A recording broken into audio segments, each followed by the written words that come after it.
Hi and welcome to another episode of Find Zen with VR, hosted by Virtuous Retail and Zen Finder. I'm your host Ranjit Babbar and co-founder of Zen Finder.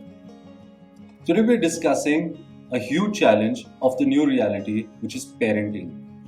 And how do you keep your kids engaged during this period of lockdown?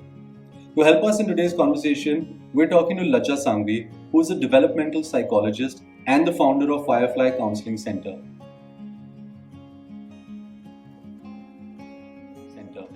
Welcome to the show, Laja, and thank you for taking the time out to be with us today. So we've been in conversation with a lot of parents, Laja, and quite a few of them are simply asking, how do we keep kids engaged?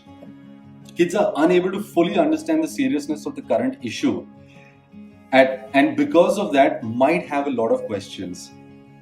And because of the lockdown, the kids are unable to expend their physical energy. So what would you recommend parents do at this time? Hi everybody and welcome. I'm so happy to have you here with me.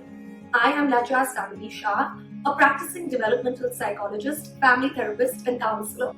So Ranjit, I'm going to basically answer this question of how to expend our children's energy in two ways. Okay, the first is going to kind of speak about the psychological energy that's built up, and second is going to be all that physical energy that's built up in our kids because they're indoors all the time.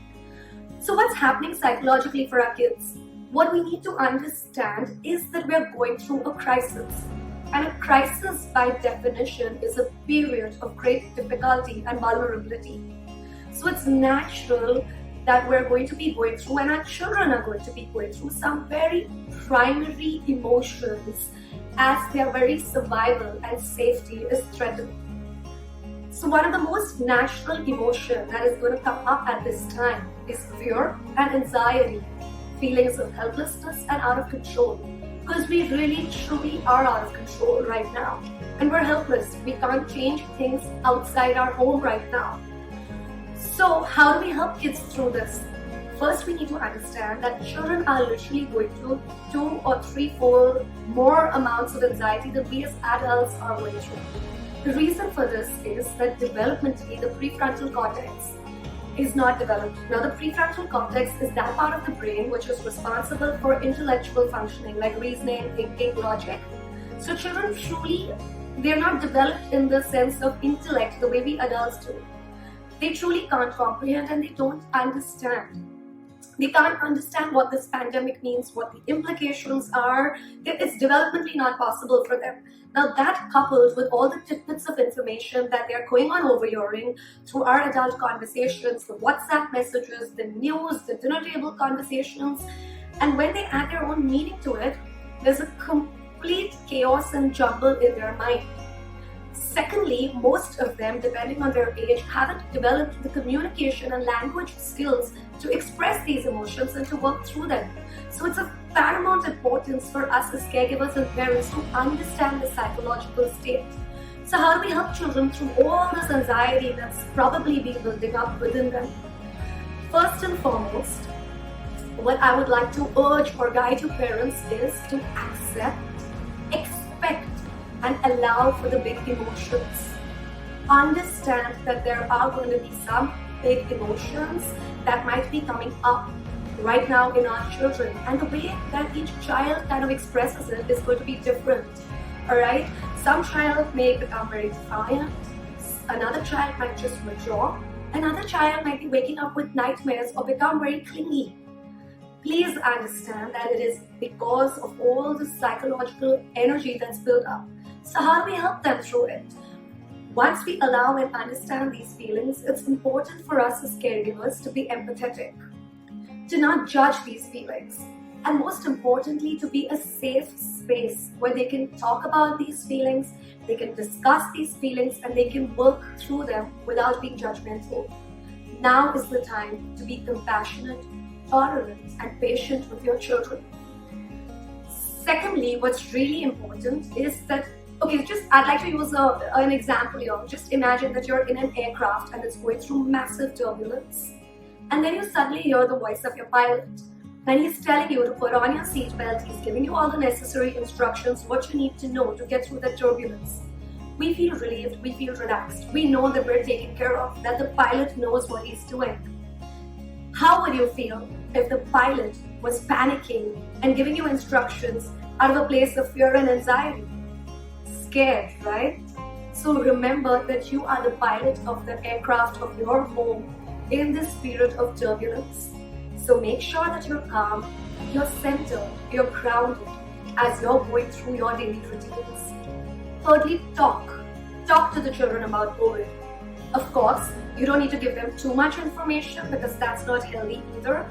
But not talking about it, suppressing it, also is not going to help either. When children get age appropriate facts from a safe source, they feel safe and they feel in control. So answer their questions, set time aside.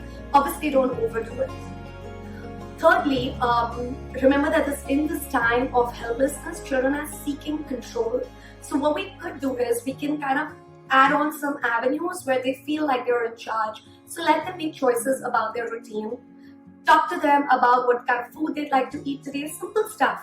Whether for the younger kids, you can let them choose the clothes they want to wear. Basically, let them have some choice, some control in their day-to-day life. All right. And also, what I like to do with like a lot of my older kids is you can actually take a pen and paper and you can make them write down, like, draw two circles. The inner circle are things which are in their control. Let them list it out. And the outer circle that you draw, write down things which are not in their control. And just a small, simple exercise helps the children feel more relaxed. So Ranjit, this is about the question of psychological energy. Now I'm going to come to the second part of my thing, all that physical energy that's pent up. How do we kind of help them while they're not able to go outdoors? So first and foremost, routine is very, very important. So sit with your kids, okay, because it's like overnight their home and school routine has been taken away. Alright, so what you need to do is you need to sit with the children, let them have control in that process too. So plan it with them, make it like a fun exercise, and let your routine be consistent. Okay, kind of let it have a balance of both structured activities and even time for free play. And when you're adhering to the routine, balance is the key. So you don't want to be too rigid about implementing it, and at the same time you want to make sure that it is not totally going out of the window and that you're not kind of managing to follow that timetable that you've together set.